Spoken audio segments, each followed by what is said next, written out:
எல்லாருக்கும் வணக்கம்.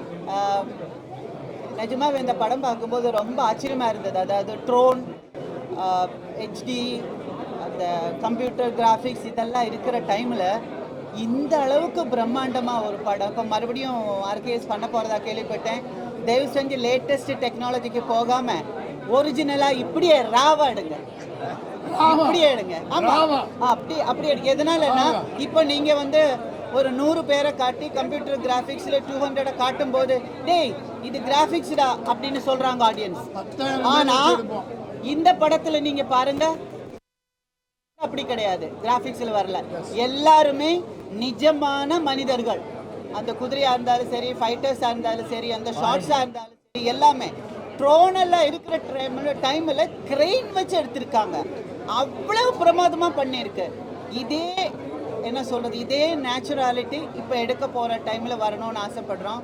அதுவும் இல்லாமல் அவர் டைரக்டர் சொன்ன மாதிரி, நம்ம மன்சூர் சொன்ன மாதிரி, எப்போவோ நடக்க வேண்டியது அப்போவே உங்களுக்கு தெரிஞ்சிருக்கு.